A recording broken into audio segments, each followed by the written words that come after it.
contemplate these things. If you don't know this, everything else actually is a waste of time. Whatever you learn, you're going to have to discard it at some point. So better you find this thing first.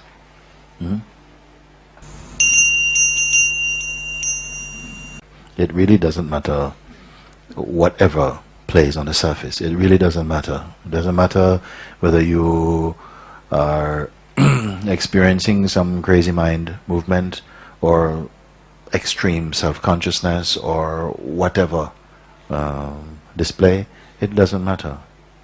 It makes no blemish on the awareness itself. It's pure, pure, unstainable. You are this. We are accustomed to identify through the natural arising of the sense I.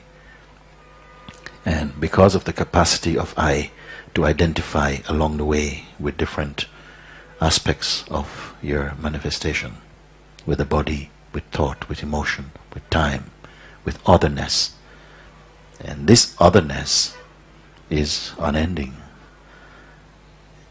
So wherever there's identification with any experience or object or person in a relationship, the consciousness temporarily occupies that position as I.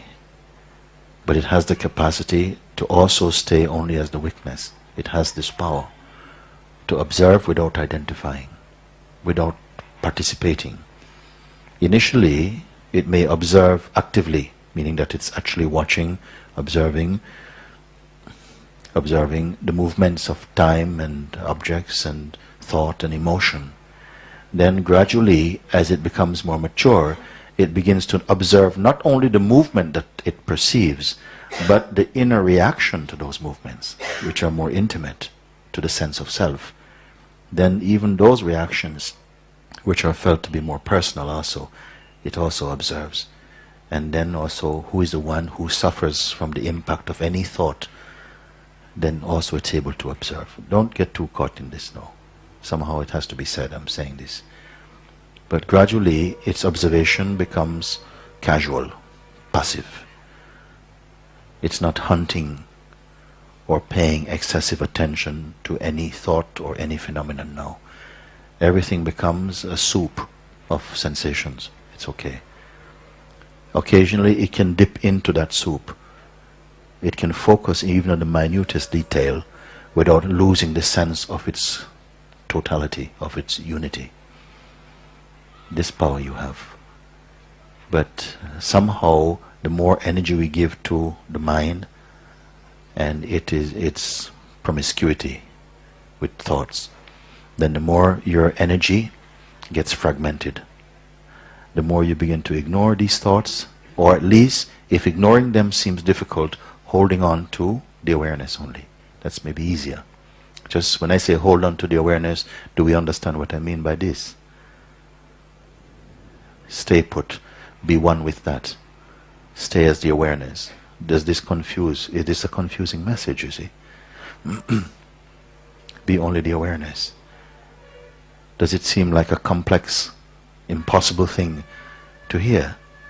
No, it means I don't say become the awareness, I say remain as the awareness. It's already here. Meaning, don't go out through the senses. Don't go out with them for now. Let them be there. You feel hungry, eat. Tired, sleep. Whatever, let that happen. That is not the trouble. That is not nothing of this is in the way of anything. It's only the mind is saying, when I do this, then I do that. It's not true. You believe it and it feels true. Now you begin to see that everything is permissible. Everything is okay. But initially, it might feel, no, I better not go out. If I go out, I get into trouble. So for a while, you stay in. You stay in and remain one with the self, consciously. Contemplate the self. And so the inner power gets more strong. Then at a certain point, you can go out, and any amount of movement will not disturb you. Gradually, by and by, this stability, a stability is present. And gradually the interest in the external, the pull, the gravity, the suck to go out becomes weaker and weaker. Then at some point you don't even say, oh, I lost my concentration, oh, I forgot myself. No, all these things will become redundant expressions for you. You will not say it anymore. Or I may say, you will not find yourself speaking like this anymore. It will just not make sense. For me it doesn't make sense, but it makes sense because I understand within your own belief structure, your mind has created its own private mythology. And it is living within the rules of its own making. So I can see when you speak like that, yes, I understand why it sounds like this. But I'm trying to pull you, smash your prison house, burn your house down, so that you can be in your infinite self and to see that there's nothing to be afraid of, you see.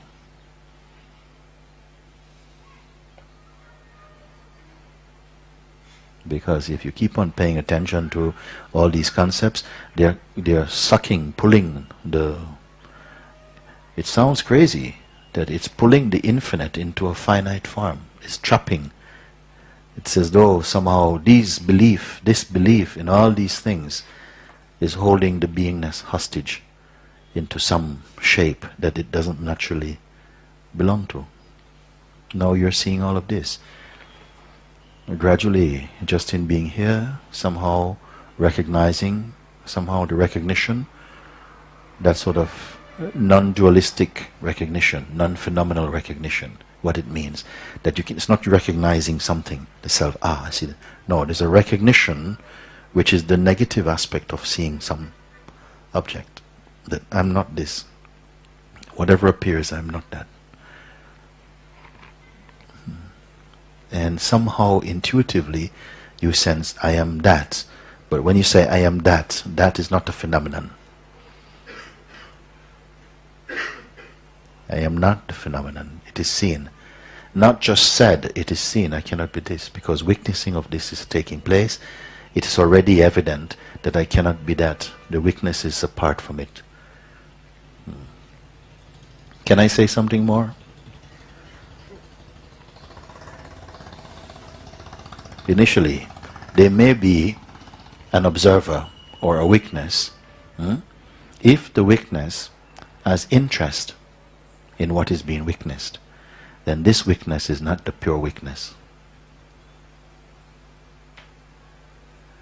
Again, if the witness or the observer has interest in what is being observed, then what is being observed is a reflection of what the observer is holding. So that observer cannot be the pure observer. When this is understood or observed, then both that phenomenal observer and the phenomena that it observes are up there on the screen of consciousness, being watched by an observer that has no form. I hope I haven't lost you. Words make things seem more complex. What I'm pointing to is wordless, very subtle. Because of the power and the greatness of your being, all these things can be assimilated. What is this satsang? It's a kind of push start. As soon as the beingness fires up by itself, no more pushing is needed. Then you will know all these things intuitively. You don't have to read any books about them. Because then the self begins to reveal all its magnificence, all its mystery to itself.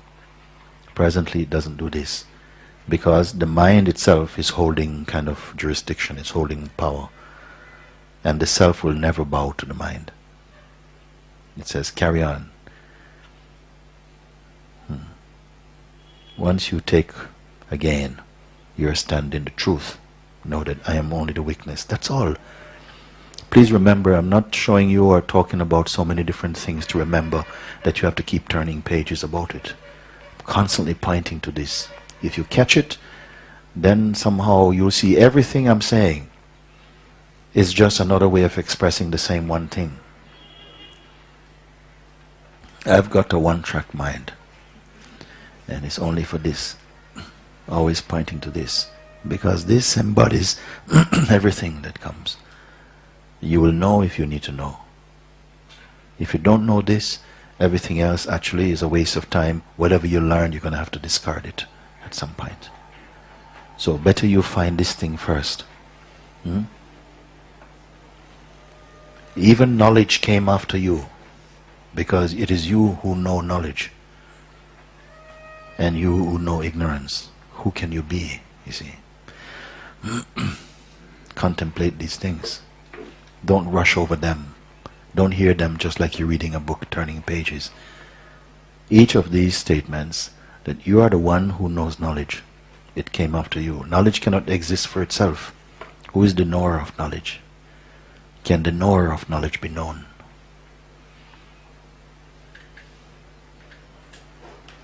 Does it have a shape? So just this question, initially the mind will not take up this question because of the very potency of the question. It will swap it for a secondary question, an easier question, an objective question that can be satisfied but not deeply satisfied. But this question, why are you running after knowing all these things when the knower of them you don't know? Who is the knower of all this knowledge? Who benefits from it, you see?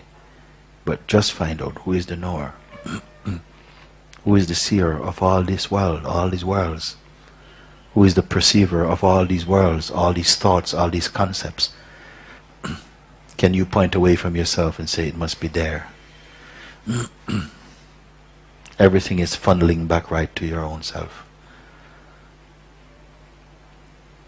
When you begin to take your attention away from the objects that are appearing and disappearing and put it towards the subject, the perceiver of them, then you cannot miss that you're home. If you keep looking at the objects, you're constantly journeying. You're on a journey always to the next stop, to the next place. Who is the one who will recognize the destination itself? It's only you. So these are simple things, but they are fundamental knowledge. There's not a great, if truth is what you are seeking, there are not many things you need to know just to be pointed in the right direction. This thing, find this thing out, and through finding this out, and whatever else needs to be found out, it will be known to you. That is the master key.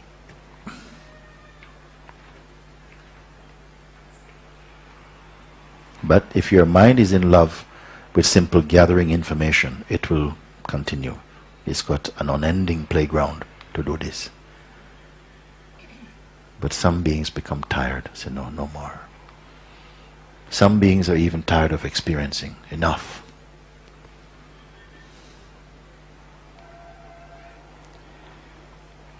My mother was one of them. I told about it. She wrote a letter to me. She said, yes, I am tired. I'm tired of experiencing. I've seen for much of my life all I've done has been picking up burdens. I'm tired of experiencing. I'm ready to go. I'm ready to go. I don't want to go, but I'm ready. And these are potent admissions now. I'm not bored. She's not a boring being at all. She's full of life. She has friends all over the world. But she's not attached. Not even to her children.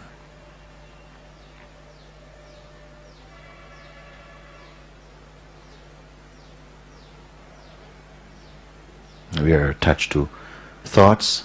If you're attached to thoughts, you have thousands of children. You have to look after them. And they'll always be pulling at your skirt.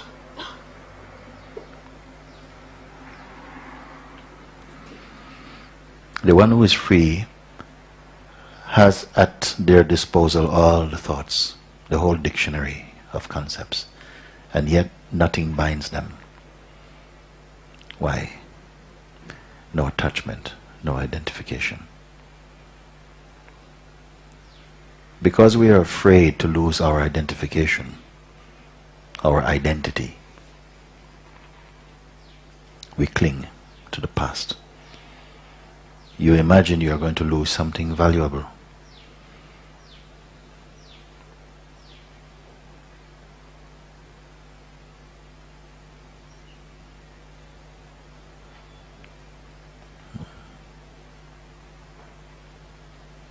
So, it will feel like a risk, you see. To be here and to confront your fears, it will feel like a risk.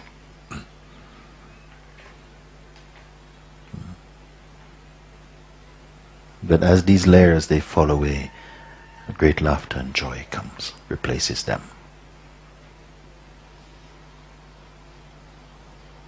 You have nothing significant to lose.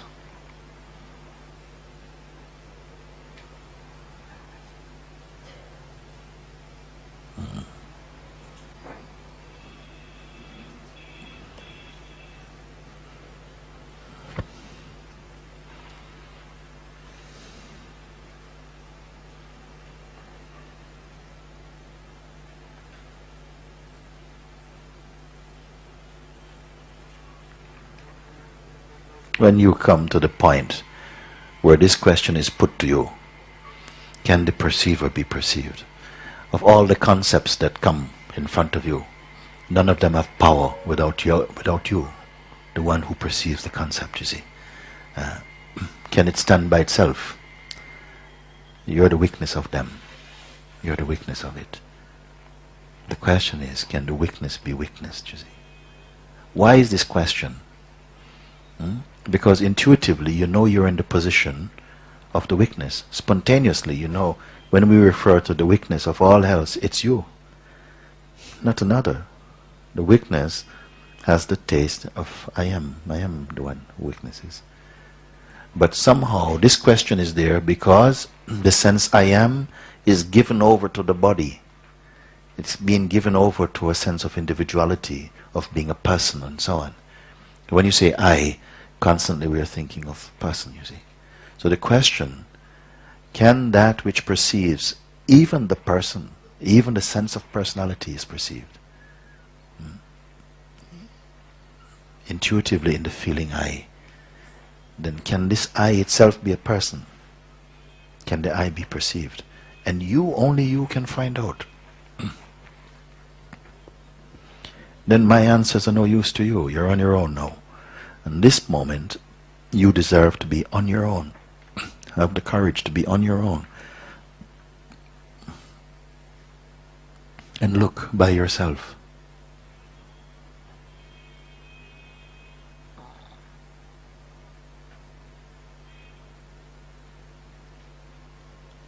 Until you became awake, this world could not appear. Until you awaken in the morning. First the consciousness is present, and then the feeling I am. Until this happens, the world cannot appear. It has no permission to appear until you appear. Have you considered these things? Even all the great beings in the world cannot come until the light is on, and you are there. Who are you?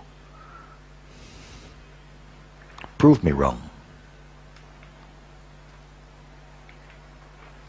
If the consciousness is not there, if the feeling I am is not there, can anything else be there? In the line of perceiving, is there anything earlier than the I am? The very light of consciousness and all the goings on of consciousness comes into living color, technicolor, in the waking state. For whom is all this magnificent world dancing? Is it not for you? You're the perceiver of it. So not looking at it, but the one who sees it. What happened? Some have found out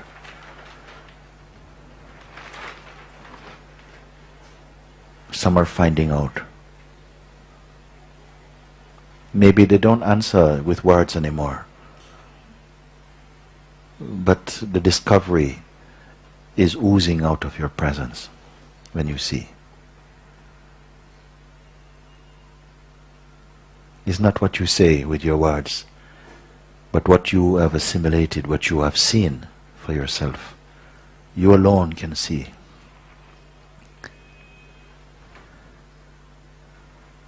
And this question is your key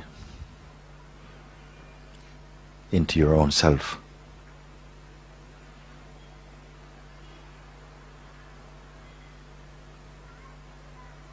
You stay with this question, and then raise any question, any doubt, any problem that you have had prior to the arising of this question. Put in front of yourself any question, any doubt that you've ever had, and see if it can stand in front of you. Do it.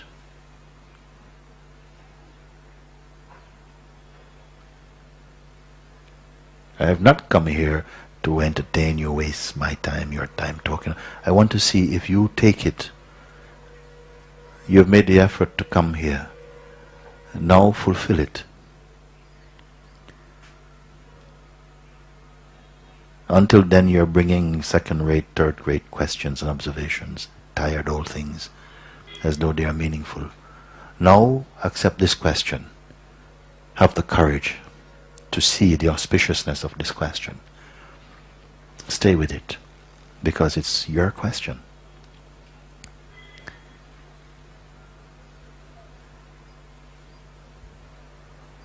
And then tell me, raise up any doubt, any question, any doubt, any problem that you can ever have, and place it in the presence of this question and see if it can stand.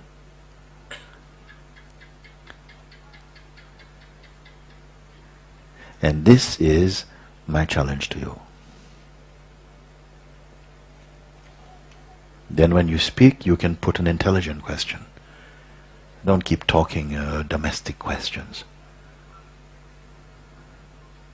fish and chip questions. Put something that really gets the pulse going. Take a risk. Put forward that question or that doubt that is throbbing in the core of your being. Don't offer questions about, relationship. Yes, okay. We pass, okay.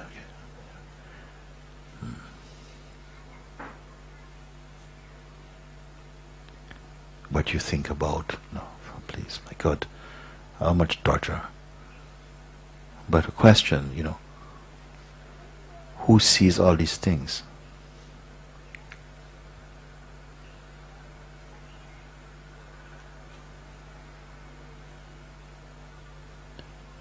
Root your attention in this question, you see. And tell me that even death, does it frighten you? Do it. And this I offer everyone, no. All the books are offering so many concepts, so many ideas, so much paths to walk, things to see, things to do, practices to make, mantras to make, pilgrimage. We won't be cynical with these, but you don't need this now. You have come again to the source.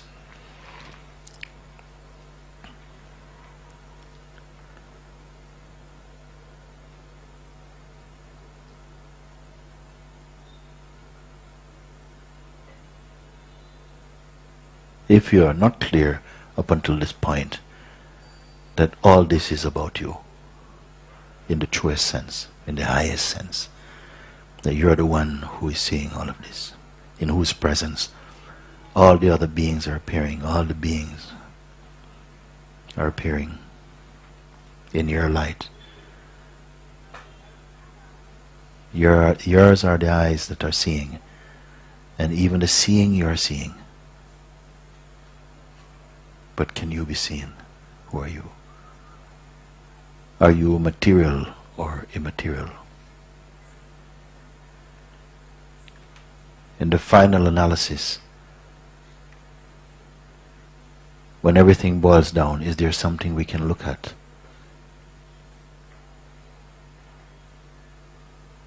Under the microscope of real intelligence, is there something you will look at and say, ah, yes, this is the infinite.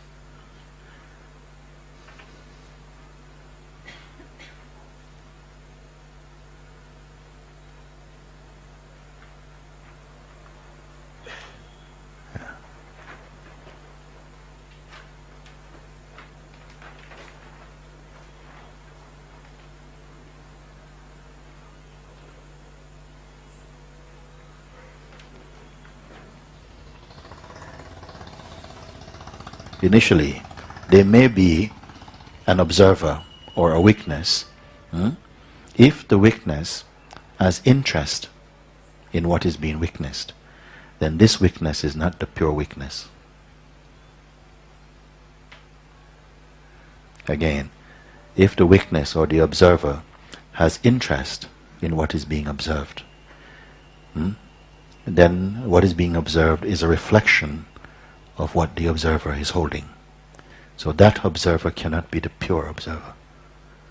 When this is understood or observed, then both that phenomenal observer and the phenomena that it observes are up there on the screen of consciousness, being watched by an observer that has no form.